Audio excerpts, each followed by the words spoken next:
Have you ever embarked on a journey that started with hope, only to uncover a truth so deep and unexpected that it changed your life forever?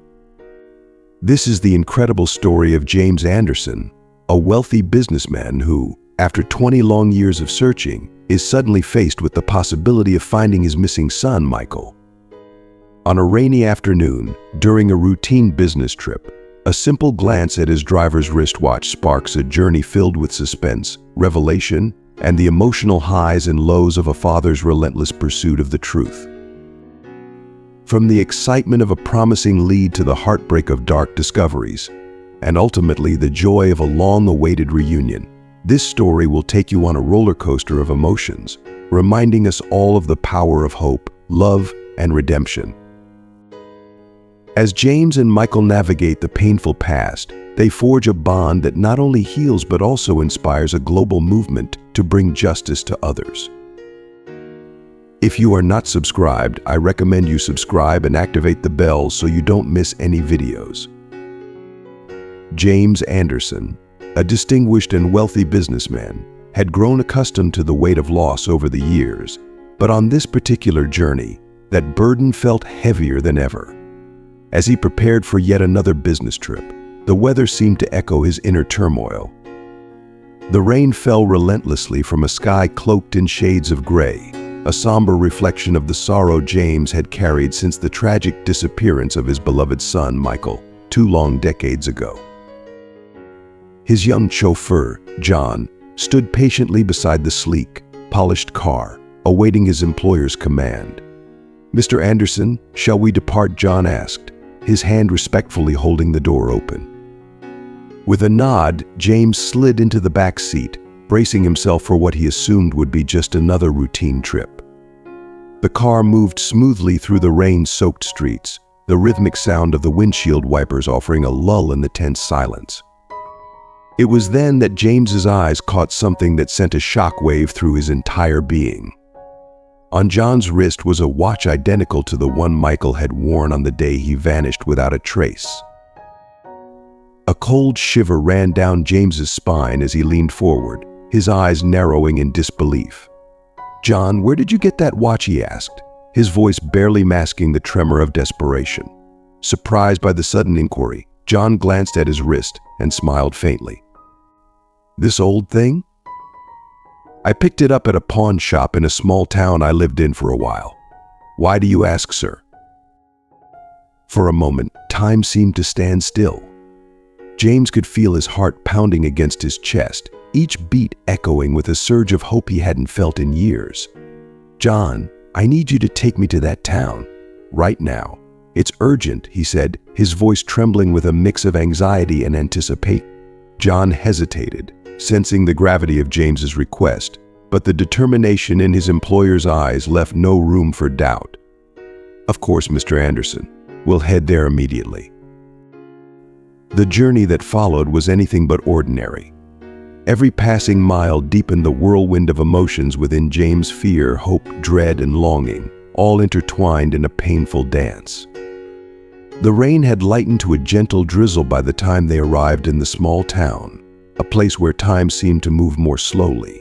The narrow, winding streets and old, weathered buildings held a certain charm, but James had no time to admire them. His focus was singular, finding the pawn shop and uncovering the truth behind the watch. "There it is, Mr. Anderson," John said, pointing to a modest storefront with a faded sign creaking in the wind. James's breath caught in his throat as he stepped out of the car, his heart racing with a mix of hope and fear. Inside the shop, the scent of old wood and forgotten memories filled the air. An elderly man with kind eyes and a gentle demeanor stood behind a cluttered counter, surrounded by an assortment of trinkets and treasures from years gone by. "Good afternoon, gentlemen. How can I assist you today?" the shopkeeper asked, his voice warm and welcoming. James approached the counter with a sense of urgency, pulling the watch from his pocket as if it were a lifeline. "This watch, do you remember who sold it to you?" he asked, his voice barely above a whisper, yet laced with a deep, unspoken pain. The shopkeeper squinted through his thick glasses, examining the watch with a furrowed brow. Recognition flickered in his eyes and he nodded slowly. Yes, I recall it well. It was brought in by a man named Peter. He mentioned finding it in an abandoned house on the outskirts of town. The old man replied, his voice tinged with curiosity. James's pulse quickened as hope surged within him. He was getting closer to the answers he had sought for so many years. Do you know where we can find this, Peter? It's incredibly important, James asked, his hands trembling slightly. The shopkeeper nodded and reached under the counter for a worn notebook. Peter's a bit of a recluse, but he lives in a small house on the edge of town. I'm sure he'll speak with you if you explain the situation, he said, as he scribbled down the address on a piece of paper. James took the note with trembling hands, his voice thick with emotion as he said, "Thank you." "You have no idea how much this means to me," the shopkeeper offered a kind smile, his eyes filled with understanding.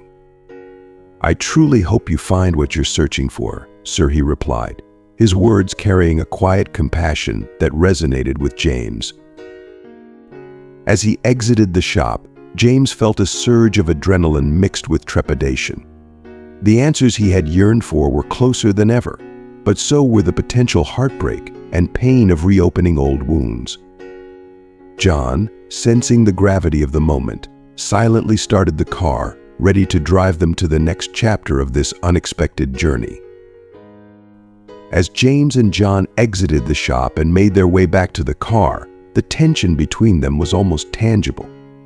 Anxiety gnawed at James, but beneath it all, a fragile thread of hope began to emerge. John followed the directions carefully, guiding the car through the winding, narrow streets that seemed to close in on them. The town's quietness only intensified the suspense, each minute stretching out like an eternity.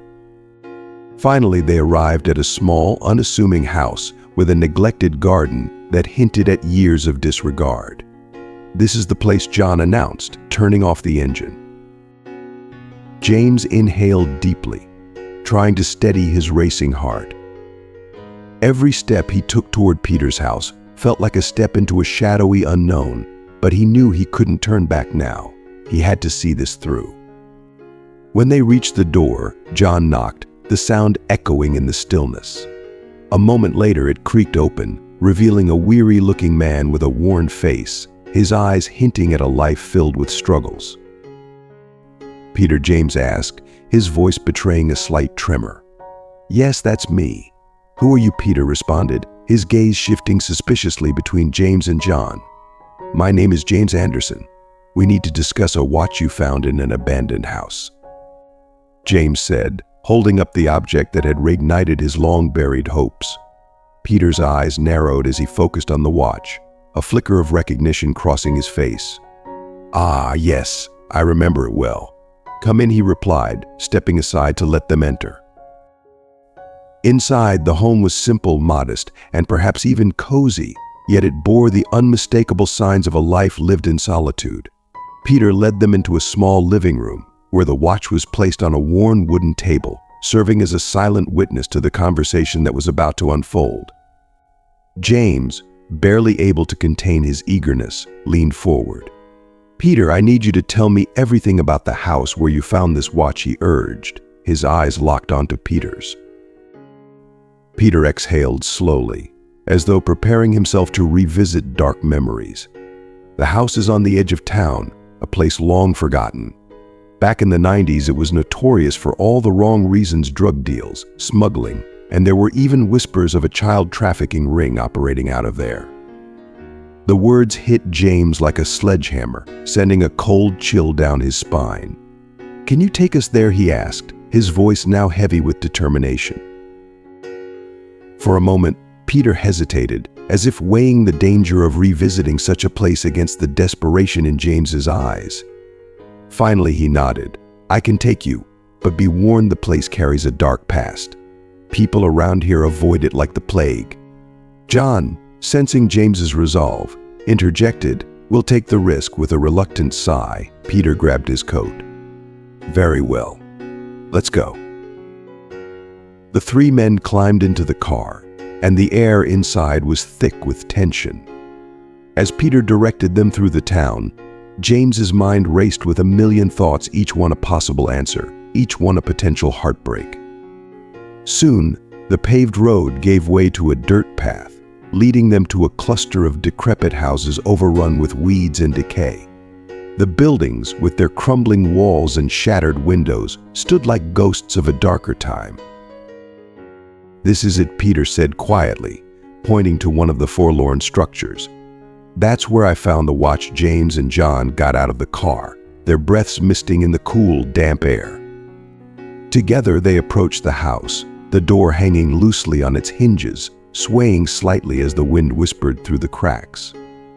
Inside, the stench of mold and rot was overpowering, the darkness almost impenetrable. Peter flicked on a flashlight, its beam cutting through the gloom as he led them up a set of creaking stairs. "The watch was in a room upstairs," Peter explained, his voice hushed as they climbed. When they reached the top, they entered a space that might once have served as an office, now nothing more than a forgotten relic. Broken furniture and old papers lay strewn across the floor, remnants of lives long abandoned. Peter pointed to an open drawer in an ancient, dust-covered desk. "It was in there that I found the watch," he said, his voice tinged with the weight of what the discovery had meant for him. The room felt suffocating, the air thick with memories of the past. James's heart pounded as he took in the surroundings, his gaze sweeping over the scattered documents and photographs illuminated by the flashlight. Each piece of paper seemed to hold a story, and together they painted a grim picture of what had once taken place in this forsaken house. "We need to search every corner," James said, trying to keep his voice steady. The realization that he might finally be on the verge of uncovering the truth about Michael's disappearance was both exhilarating and terrifying. He knew that within these decaying walls, there might lie the answers he had sought for 20 agonizing years, or the confirmation of his deepest fears.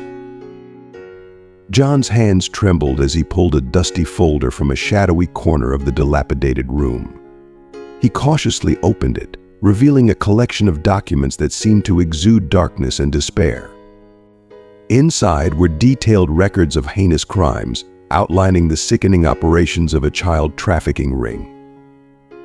James's breath caught in his throat as he took the folder from John, his fingers trembling as he began to read. Each line he scanned felt like a knife to the heart, descriptions of children being stolen from their families and sold as mere commodities. "My God, this is horrific," John whispered, peering over James's shoulder, his voice thick with disbelief and disgust. As James continued to read, a cold, relentless dread crept over him. His eyes widened in horror as he saw Michael's name, his beloved son, listed among the victims. His heart shattered at the confirmation of his worst fears. "Michael. They took him from us. They sold him like he was nothing," James choked out, his voice breaking under the weight of the truth. But it didn't end there. Next to the chilling records were photographs, snapshots of the innocent lives caught in the ring's merciless grasp. As James sifted through them, his breath hitched when he came across Michael's face.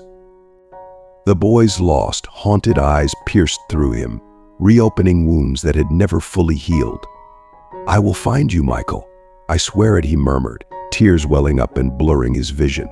The sight of his son, even in a photograph, was almost too much to bear. Meanwhile, John continued to search the decaying office, hoping against hope that anything could provide further clues. His persistence paid off when he uncovered a yellowed piece of paper tucked away in a drawer. "Look at this," John said urgently, handing over the fragile document. It was a letter written by someone named Mary. The faded ink revealed a desperate message about the children and mentioned Michael by name. "Dear Mary," it began, "our efforts to hide the children are becoming more difficult. The authorities are starting to suspect. We must be careful not to attract attention. The watch is a reminder of our son Michael, and I hope he is safe wherever he is." James read the letter over and over, each word searing into his mind. Mary. Who was she? How did Michael end up in the hands of these monsters, he wondered aloud, his voice thick with anguish and confusion. Peter, who had been standing silently by, moved closer, his eyes soft with understanding. Maybe Mary was someone who tried to protect the children, he suggested gently. Sometimes, even good people get caught up in bad situations. James nodded slowly, absorbing Peter's words.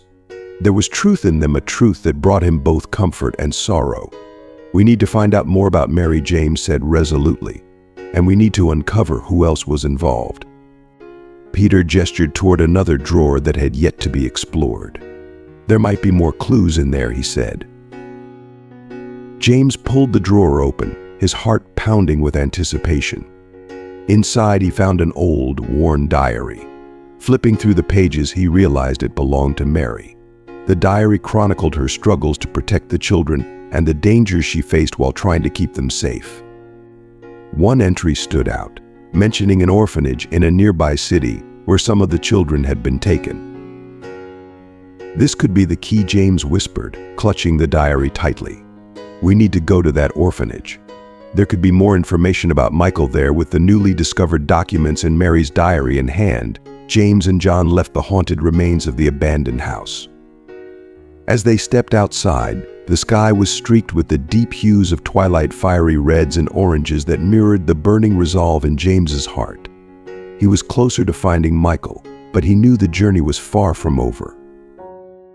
Back at the car, James turned to John, his voice thick with gratitude. Thank you, John, for standing by me through all of this. I don't know what I'd do without you. John's expression softened, and he nodded firmly. We're in this together, Mr. Anderson. We're going to find Michael, and we're going to bring justice for all those children. With a shared sense of purpose, they set out the next morning, following the clues left in Mary's diary. Each mile brought them closer to the truth, closer to Michael. The drive to the neighboring city was filled with anticipation, hope rising with each passing moment. When they finally arrived, the old orphanage stood before them, its brick facade partially hidden behind a curtain of green vines, as if nature itself was trying to conceal the secrets held within its walls. This is it, John said, parking the car with a steady hand. James stared at the building, a knot of hope and anxiety tightening in his chest. Together they walked through the entrance, where they were greeted by a kind-looking nun whose smile radiated warmth and compassion. Good morning. How may I assist you? She asked, her voice gentle and inviting. We're searching for information about a boy named Michael, James explained, pulling out the photograph he had found in the abandoned house. We believe he may have passed through this orphanage in the 90s. The nun's expression shifted to one of deep concentration as she studied the photo, her brow furrowed in thought. Let me check our records, she said kindly. Please, follow me. They trailed behind her to a small, modest office where she began sifting through stacks of old files and folders. After several tense minutes, she pulled out a record bearing Michael's name. Here it is, she said softly, handing the card to James. Michael arrived at our orphanage in 1995. He was one of many children who came to us without identification, victims of unspeakable circumstances. James's hands trembled as he held the record, his eyes scanning the details. The weight of everything he had discovered pressed down on him, yet there was a flicker of hope that this path would finally lead him to Michael, that after all these years, he might be able to bring his son home. James's hands trembled slightly as he read the details on the orphanage record, each piece of information fueling a growing sense of hope. And what happened to him after he arrived here, he asked, his voice laced with a mixture of anticipation and fear. The nun offered a gentle smile, her eyes soft with understanding. Michael was adopted by a loving and wealthy family not long after he arrived. They took him to another country, to Spain. I can provide you with the details of the adoption if you'd like to see them, she explained, reaching for another card in her files. James nodded, his heart pounding in his chest as the nun retrieved the adoption records. She handed him a card with the information about the family that had taken Michael in. The Morales family adopted him, she continued. They brought him to Spain, where they raised him with love and care. From what we know, they were very devoted to him. A wave of conflicting emotions washed over James. Relief, because Michael had been in good hands, cared for by a family who loved him. But there was also a deep sadness, knowing that his son had grown up far from his true origins, unaware of the life that had been stolen from him. "Do you have any current contact with that family?" James asked, clinging to the hope that he could reconnect with his son. The nun shook her head softly. "Unfortunately, we haven't received any recent updates. However, I can give you the last known address we have on record. It might be a good starting point for you." She quickly jotted down the address on a piece of paper and handed it to James, who accepted it with immense gratitude. "This is more than I could have ever hoped for," James said, his voice thick with emotion. "Thank you so much for your help." The nun placed a comforting hand on his shoulder. "I sincerely hope you find Michael, and that he comes to understand how much he has always been loved." With the newfound information, James and John left the orphanage, their thoughts racing with the possibilities that lay ahead. The idea of traveling to Spain seemed more real than ever now, and James knew he had no choice but to follow every lead until he was reunited with his son. Back at home, the tension and hope James felt grew stronger with each passing day. The address in his hand was a lifeline, a tangible connection to Michael, but he also knew that finding his son in a foreign country would not be easy.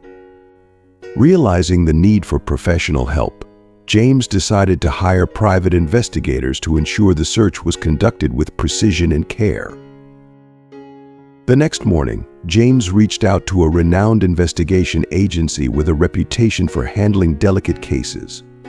After he explained the situation, the agency quickly assigned two of their top detectives, Carlos and Ana, to the case. They arranged to meet with James at his home to discuss the details and formulate a plan. When Carlos and Ana arrived, James welcomed them with a mix of hope and desperation. "We need to act quickly," he said, his voice firm. "Every day that passes is another day without my son."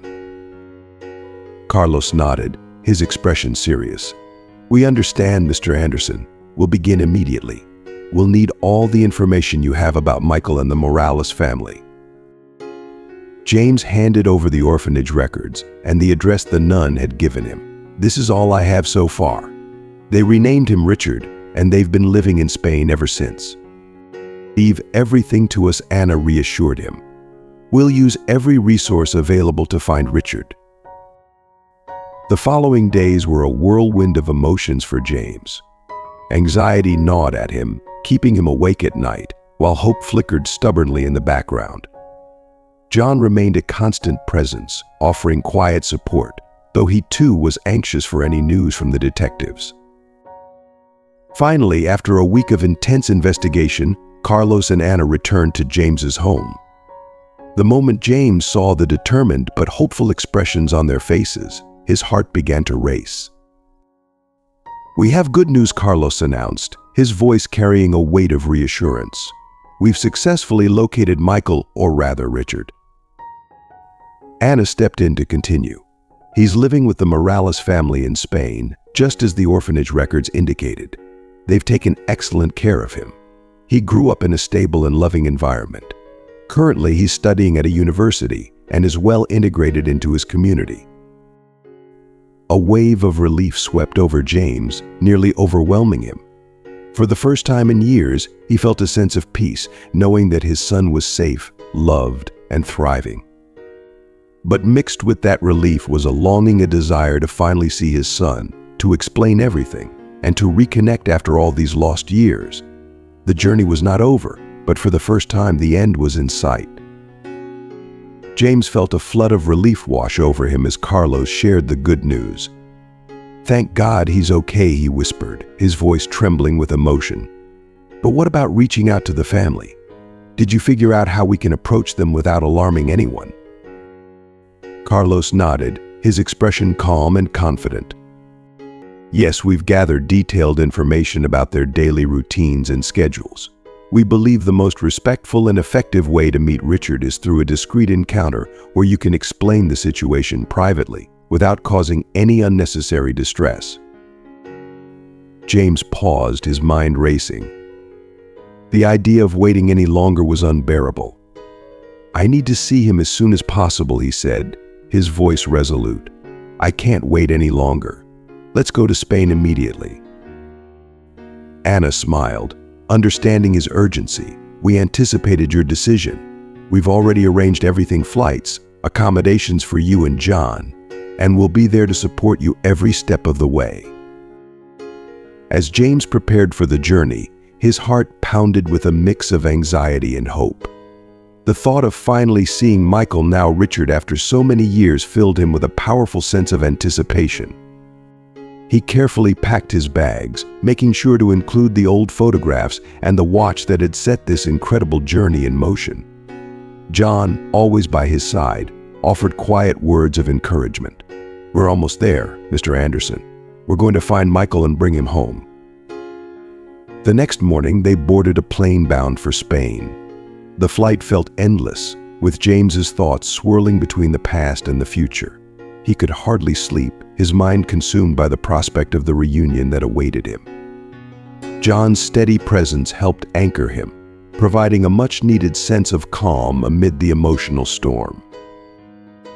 When they finally landed in Spain, Carlos and Anna were ready, waiting to guide them to the Morales family's home. The drive to the outskirts of a serene town brought them to a cozy house nestled in a quiet neighborhood. As they arrived, it was clear the Morales family was home, going about their usual routine. "It's time," James murmured, steeling himself for what was to come. With a deep breath, he began walking toward the door of the house, each step heavy with the weight of the years that had passed. His heart pounded in his chest, a mixture of fear and hope swirling within him. Carlos and Anna followed closely behind, maintaining a discreet distance, while John stood by James's side, offering silent support. James knocked on the door, his hand shaking slightly as he waited. Seconds later, the door creaked open, revealing a warm and welcoming middle-aged woman. Her smile was genuine, but it quickly shifted to curiosity as she took in the sight of the strangers at her door. "May I help you?" she asked politely, her gaze flickering between James and the others. "Good afternoon," James began, his voice trembling slightly despite his best efforts to remain composed. "My name is James Anderson. I'm here to talk to Richard Morales." The woman's expression changed, her eyes reflecting a mixture of curiosity and concern. "Of course, he's in the garden. I'll go get him." As she turned to leave, James's gaze drifted around the house, absorbing the surroundings that had sheltered his son for so many years. Moments later, a young man appeared at the door. His features were familiar echoes of the boy James had lost all those years ago, but now sharpened with the maturity of adulthood. His eyes, filled with both curiosity and caution, locked onto James. "Richard," James asked, his voice barely a whisper as a lump formed in his throat. "Yes, that's me," the young man replied, his brow furrowing slightly. "Who are you?" James took a shaky breath, his heart swelling with a tidal wave of emotions. "Richard, I'm your father. My name is James Anderson." The words hung in the air, heavy with the weight of 2 decades of loss, hope, and longing. Richard's eyes widened, confusion and shock flashing across his face as he tried to process what he was hearing. "My father," he repeated, disbelief lacing his voice. "Yes," James replied, tears welling up in his eyes. "You were taken from us when you were just a boy. I've been searching for you ever since. I know this is a lot to take in, but I'm here to tell you the truth about your past." The air around them seemed to grow still as the realization began to dawn on Richard. For a moment, he simply stared at James, as if searching his face for the truth. Then, ever so slowly, he stepped forward, his expression softening as he whispered, "Why did it take so long?" James's voice broke as he answered, "I've been looking for you for 20 years. I never gave up. And now that I've found you, I just want to know you again, if you'll let me." Richard hesitated, the emotional weight of the moment pressing down on him. But then, with a tentative nod, he said, "Let's talk. I want to hear everything." As father and son stepped inside the house to begin a conversation that had been 20 years in the making, the tension melted away, replaced by the fragile but powerful hope of rebuilding what had once been lost. James's heart pounded as he pulled out the watch that had sparked this incredible journey. He held it out to Richard, his hand trembling slightly. "This watch belonged to my son, Michael," he began, his voice thick with emotion. "He disappeared 20 years ago, and I've been searching for him ever since. I believe you are my son." Richard's eyes flickered with confusion as he looked from the watch to James. The disbelief was evident in his expression. "That's impossible," he replied, shaking his head. "I was adopted when I was very young. I don't know anything about Michael." Desperation and hope mingled in James's chest as he reached into his pocket and retrieved a stack of old photographs. With hands still trembling, he handed them to Richard. "These are photos of Michael," he said softly. "Look at this one. It was taken shortly before he disappeared." Richard took the photos, his eyes scanning each one carefully. The images showed a boy with a bright smile, a boy who looked hauntingly familiar. The resemblance was undeniable, and as Richard stared at the photos, he felt a strange sense of connection. The realization that he might be looking at his past struck him with a force he hadn't anticipated. "I don't know what to say," he murmured, his voice tinged with emotion. "This is a lot to take in." James could see the turmoil in Richard's eyes and nodded, understanding the weight of what he was asking him to believe. "I know it's overwhelming," he said, his voice breaking slightly. "But please, believe me. I've spent all these years searching for you, holding on to the hope that one day I'd find you." Richard's eyes welled up with tears as he looked at the man before him.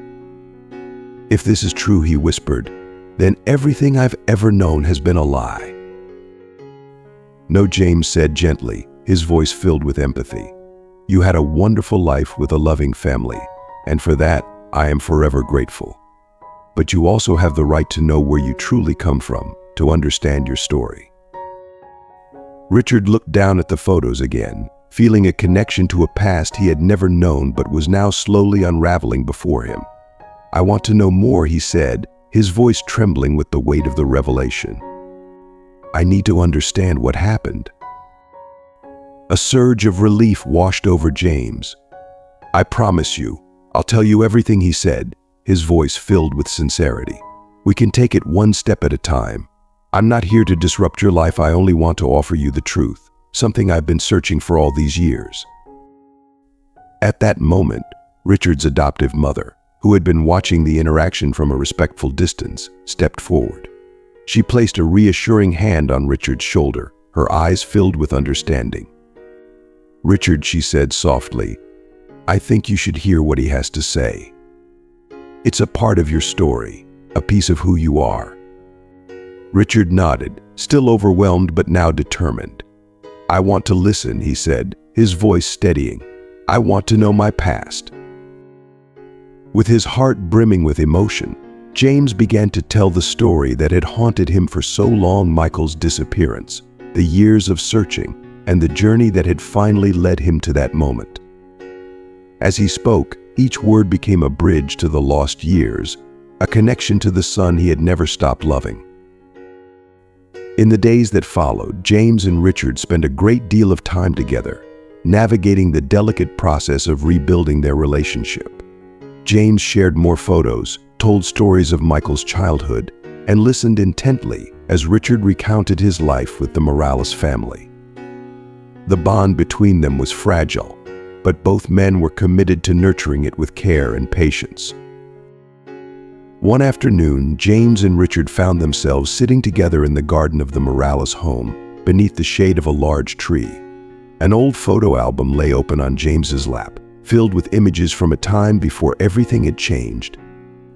"Look at this," James said, pointing to a photo of a young boy holding a dog. "That was you with our dog, Max. The two of you were inseparable." Richard smiled as he studied the picture, a sense of nostalgia washing over him. "I've always loved dogs, but I never knew why," he said, a hint of wonder in his voice. "Now it all makes sense." James chuckled, a sound that was both joyful and bittersweet.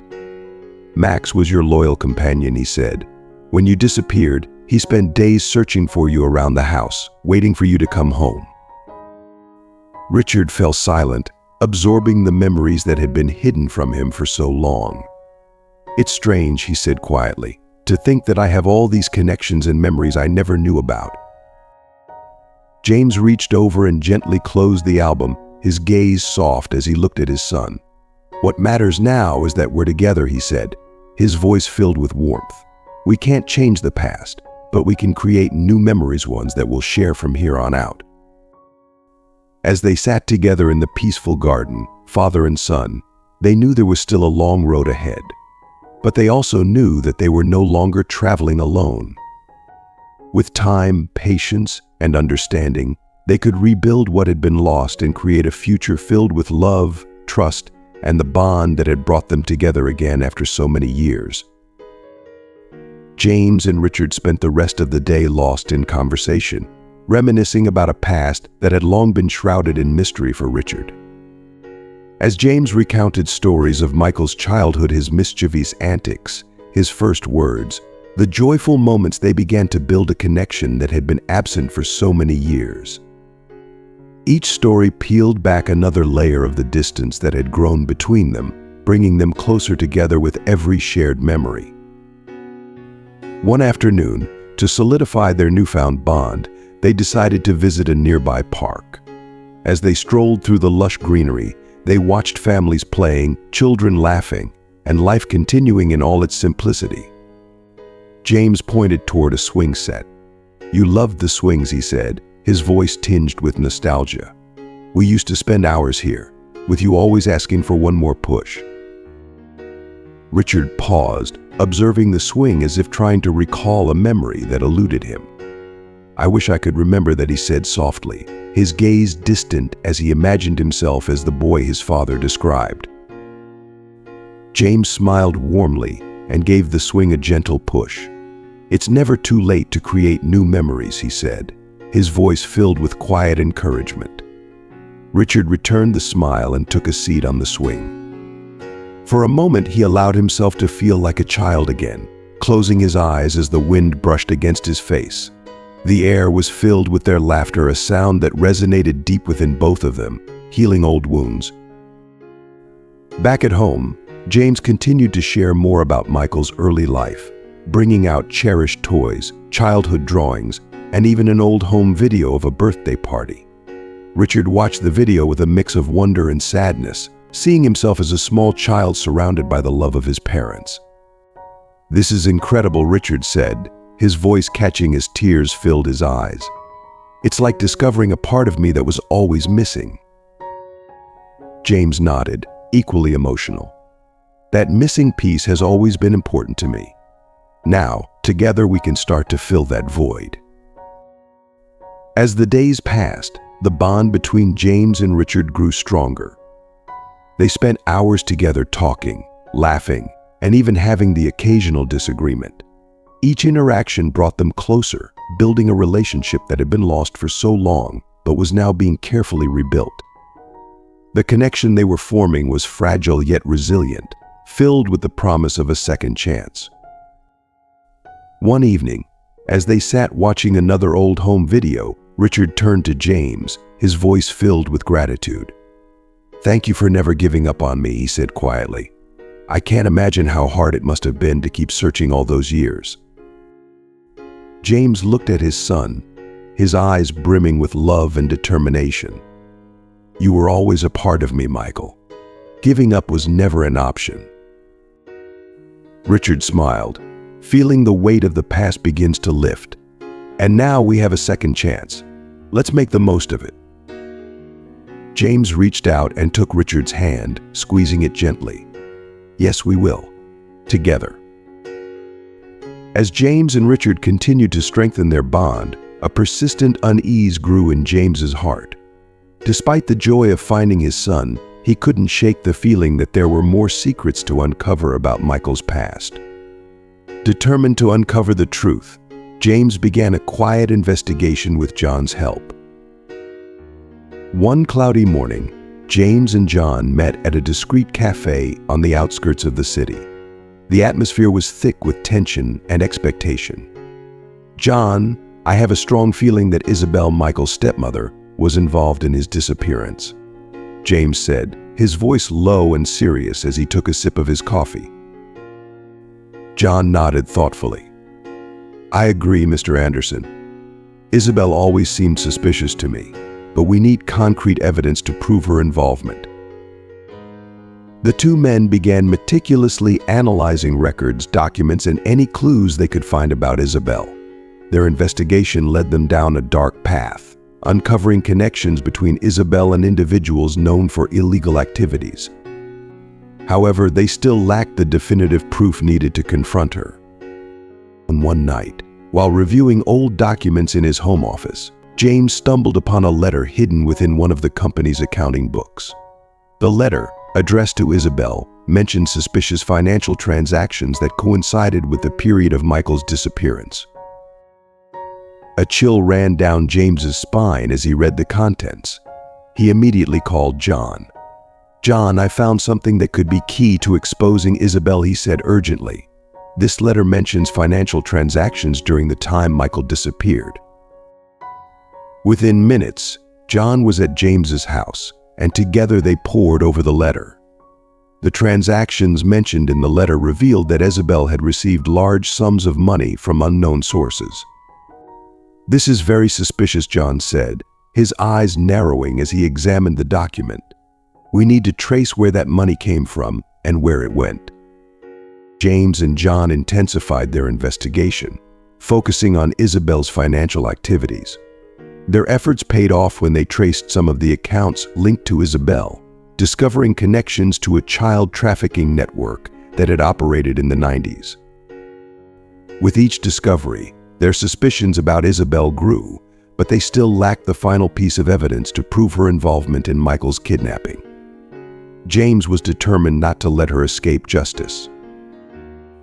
One cloudy morning, James and John met again at the discreet cafe where they had first begun their investigation. "John, I believe we're close to uncovering the truth," James said, his eyes fixed on a new set of documents they had obtained. John nodded, his expression resolute. "We just need to find the definitive connection between Isabel and the trafficking network. Once we have that, we can prove her involvement in Michael's disappearance." With renewed determination, they set out to complete their investigation, knowing that the truth was within reach. James was more resolved than ever to expose Isabel and bring her to justice for the role she played in his son's kidnapping. The road ahead would be difficult, but James knew he had to see it through for Michael, for Richard, and for the closure that had eluded him for so many years. The final piece of the puzzle came from a source James never expected. An old accomplice of Isabel, burdened by guilt and seeking redemption, reached out to offer a full confession in exchange for protection. James and John arranged a secret meeting with him in a secluded location, knowing this might be their last chance to uncover the truth. The man arrived, his demeanor filled with nervousness and regret. He hesitated for a moment before beginning to speak, his voice trembling. "Isabel was always obsessed with your family's wealth," the man began, his eyes avoiding James's gaze. "When she found out that you planned to leave everything to Michael, she saw her chance. She contacted a child trafficking network and arranged for Michael to be kidnapped." A cold dread settled in James's stomach as the man's words sank in. "Why?" he asked, his voice breaking. "Why would she do something so terrible?" "Greed," the man replied, his tone devoid of emotion. "She wanted to ensure she had control over the entire fortune. With Michael out of the picture, she could manipulate the family business however she wanted. And she did. After Michael disappeared, she took control of everything. bending it to her will. James felt sickened by the betrayal, but the confession also filled him with a grim resolve. Finally, he had the proof he needed. He and John returned to James's house, prepared to confront Isabel with the evidence that would finally bring justice.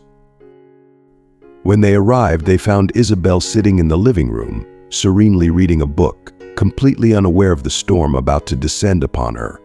James's heart pounded in his chest as he gathered the strength to end this painful chapter once and for all. With John by his side and the evidence in hand, he knew it was time to face the truth, to expose Isabel for what she had done, to free Michael from the lies that had shaped his life. That afternoon, James called Michael into his study, his expression somber. "Michael, there's something we need to talk about, something that could change everything," he said, his voice heavy with the weight of what was to come. Michael's brow furrowed in concern. "What's going on, Dad?" "I need you to be present when we confront Isabel," James said firmly. "You deserve to know the truth." Michael nodded, sensing the gravity of the situation. Together, they walked to the living room, where John was already waiting. Isabel, oblivious to what was coming, looked up from her book, noticing the seriousness in their faces. "Is something wrong, James?" she asked, her voice laced with mild concern. James didn't hesitate. "Isabel, we know everything," he said, placing the documents on the table with a decisive thud. "We know you were behind Michael's kidnapping." Isabel's face turned ashen. She stammered, "That's absurd. How could you accuse me of something so vile?" John stepped forward, his expression hard. He laid down the accomplice's written confession, along with the evidence linking Isabel to the child trafficking network. "One of your accomplices confessed, Isabel. Everything is here, proof of your involvement, of your betrayal." Michael's face twisted in shock and disbelief as he looked at Isabel. "Is it true?" he asked, his voice shaking. "Did you do that?" Isabel's mask of calm cracked as she tried to maintain her composure. "Michael, you don't understand," she said, her voice pleading. "I did it for us, for our safety." Safety? Michael's voice rose, a mixture of anger and heartbreak echoing in his words. "You call tearing me away from my family's safety? You destroyed my life." Isabel tried to reach out to him, but Michael recoiled, tears streaming down his face. "I loved you as if you were my son," Isabel said, her voice breaking. "Everything I did was to secure our future." "Our future?" Michael's voice trembled with fury. "You stole my childhood, took me away from the people who loved me, and you dare speak of a future? You're a monster." James, feeling the pain radiating from his son, placed a reassuring hand on Michael's shoulder. "She will face the consequences, Michael. We'll make sure of that." Isabel, realizing that her carefully constructed world was collapsing around her, broke down in tears.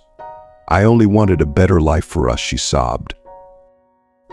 "At what cost?" Isabel, James asked bitterly. "At the cost of destroying an innocent family.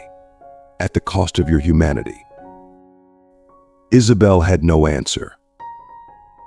The room fell into a heavy silence as the weight of her crimes settled over everyone. The truth, finally revealed, had shattered the fragile peace she had built on lies. In the days that followed, Isabel was arrested and charged with her crimes. The truth was now out in the open, and justice would be served. For James and Michael, now known as Richard, it was a time of healing. They had faced the darkest parts of their past together, and though the scars would remain, they could now look forward to a future built on trust, love, and the knowledge that they had each other. The road ahead would still be challenging, but with the truth finally known, they were ready to face it together. As the tension in the room reached its peak, the sound of sirens outside signaled the arrival of the police. John had anticipated the need for backup and had discreetly called them ahead of time, knowing that the confrontation with Isabel could escalate. Two officers entered the living room, their presence commanding attention. One of them, a stern-faced officer, approached Isabel without hesitation. "Isabel Martinez, you are under arrest for the kidnapping of Michael Anderson and your involvement in a child trafficking network," the officer declared as he pulled out a pair of handcuffs. Isabel remained motionless, her face drained of all emotion. She offered no resistance as the cold metal cuffs snapped around her wrists. Her eyes, once filled with cunning and greed, were now vacant and devoid of hope. Michael stood silently, watching the woman who had raised him being led away by the police.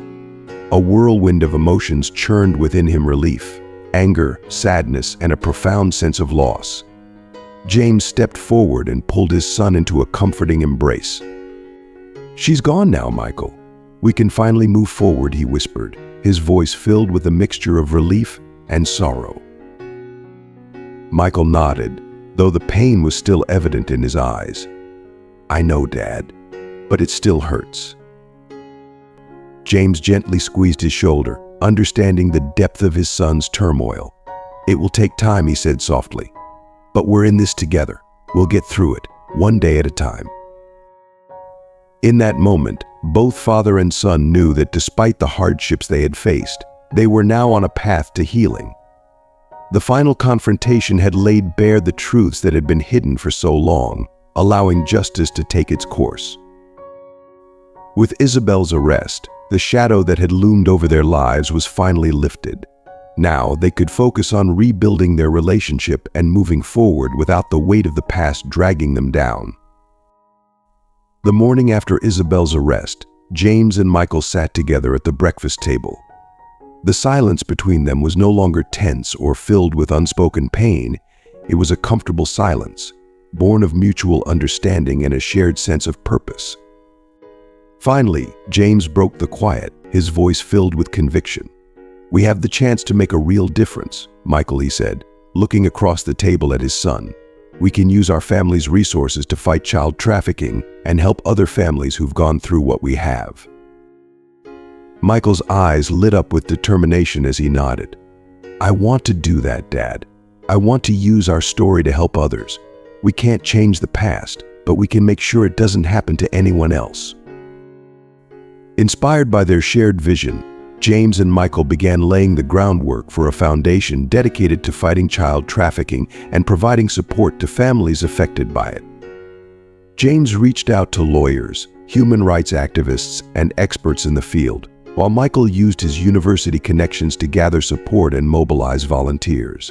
Word of their initiative spread quickly, capturing the attention of the media and attracting donations from across the country.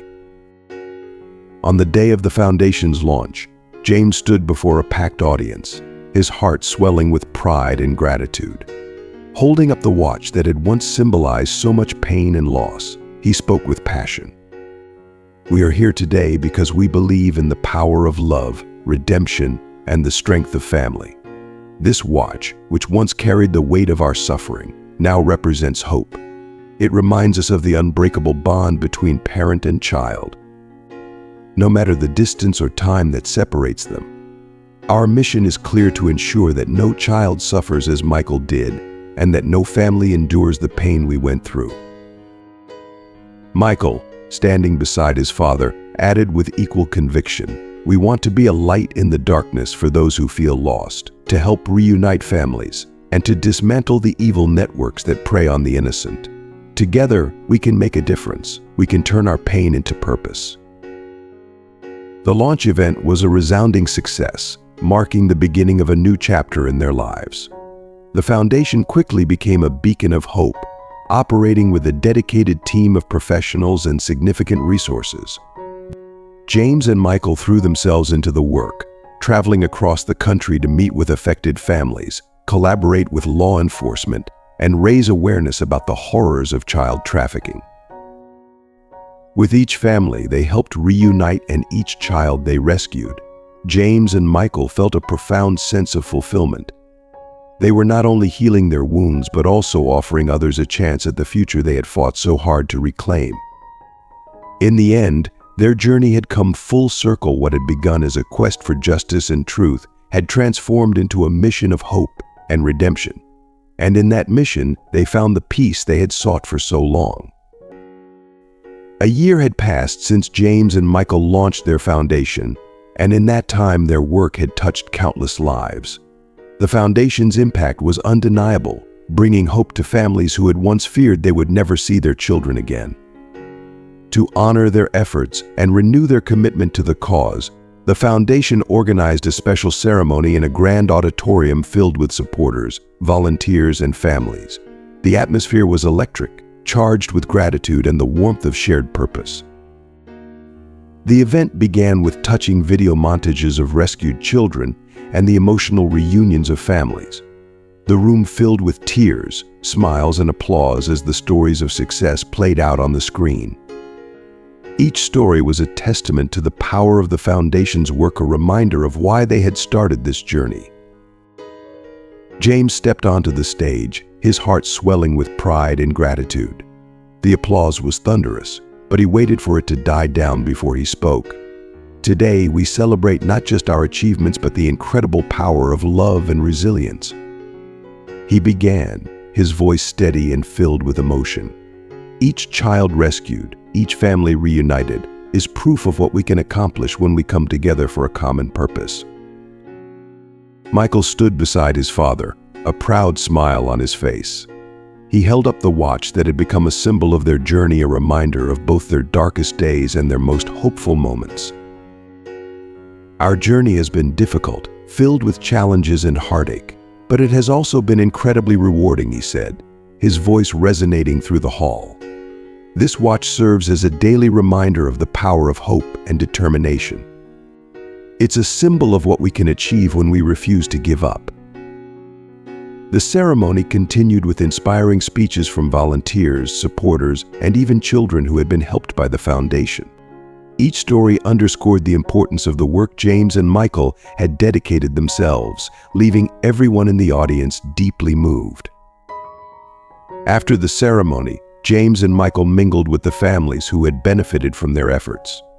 A mother, tears streaming down her face, approached James and embraced him tightly.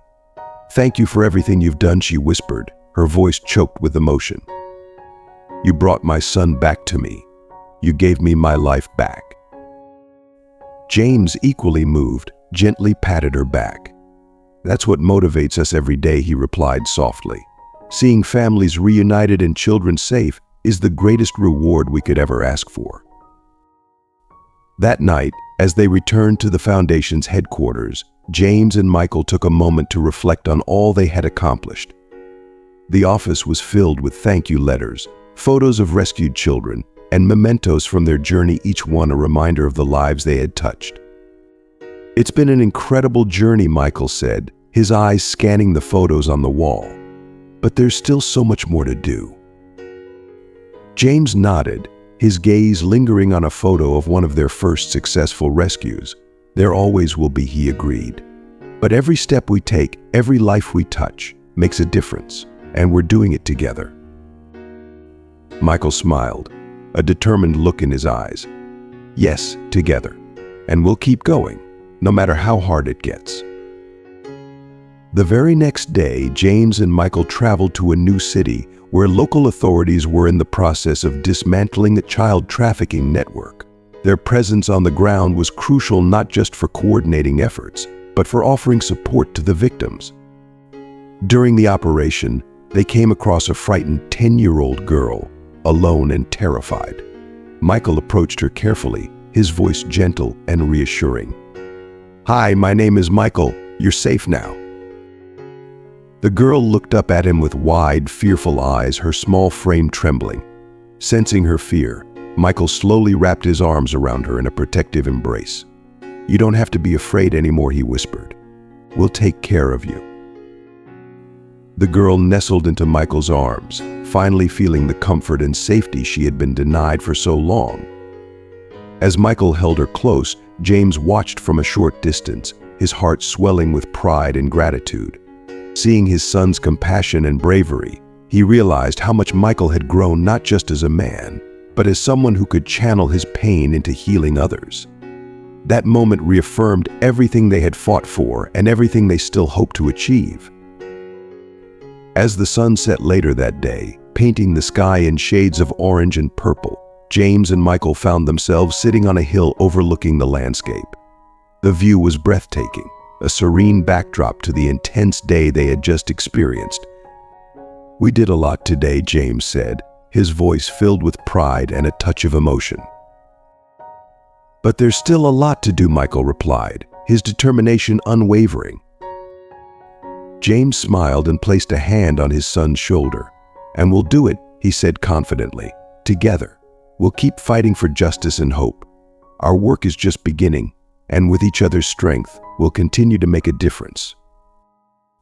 As they sat there, watching the sun dip below the horizon, they knew that their journey, though challenging, was far from over. But together, they were ready for whatever lay ahead, fueled by the knowledge that their efforts were changing lives one rescue, one reunion, one act of compassion at a time. The watch, now a powerful symbol of redemption and strength, remained a constant companion for James and Michael as they continued their journey. Each tick of its hands reminded them of the time they had lost, but also of the future they were building together. It was a symbol not just of the past, but of the promise they had made to create a better world, one child at a time. As the years passed, James and Michael honored that promise, expanding their foundation to new regions, reaching across borders, and touching lives in different countries and cultures. With each rescued child and each reunited family, their mission gained momentum, fueled by the unbreakable bond between father and son. Their unwavering commitment to justice and hope became a beacon for many, inspiring others to join the cause and fight alongside them. Over time, what began as a small foundation grew into a global movement, attracting thousands of volunteers and supporters from all walks of life. James and Michael's hard work and dedication created a network of solidarity that extended to the most remote corners of the world. In every village, city, and country they visited, the watch continued to mark the time not as a symbol of loss, but as a testament to redemption and the transformative power of love. Decades after the start of their journey, James and Michael were honored in a special ceremony by world leaders, recognizing their tireless humanitarian work. The event was a celebration of their achievements, a moment to reflect on the lives they had changed and the hope they had restored. Michael, now a mature and respected figure in his own right, looked at his father with deep gratitude. "Everything we achieved, we did together," he said, his voice steady with emotion. "And it all started with a search for justice and the hope of a reunion." James, his eyes filled with pride and love, smiled warmly. "The world needs more stories of love and redemption," he said softly, "and we've done our part to write some of those stories." Back at the Foundation's headquarters, James and Michael stood in their familiar office, surrounded by the photographs of rescued children and reunited families that lined the walls. Each picture was a reminder of their impact and the importance of never giving up. "We did a lot today," James said, his words echoing a sentiment from a long-ago conversation, his heart still brimming with pride. "But there's still a lot to do," Michael replied, his determination as strong as ever. James placed his hand on his son's shoulder, repeating the familiar gesture that had come to symbolize their bond. "And we'll do it," he said, his voice filled with certainty. "Together, we'll keep fighting for justice and hope. Our work is just beginning, and we have the strength to make a difference." As Michael looked at his father, he realized that, despite all they had achieved, the essence of their mission had never changed. The watch, the symbol of their journey, continued to mark the time, serving as a reminder of the commitment they had made years ago. With one last glance at the stars shining brightly above, James and Michael knew that their legacy of love, justice, and hope would continue to inspire future generations. And so, with renewed determination and hearts full of purpose, father and son carried on, transforming the world one life at a time. They knew that, together, they could face any challenge the future might bring, confident that the watch would continue to guide them on their journey, ticking in time with the pulse of their shared mission.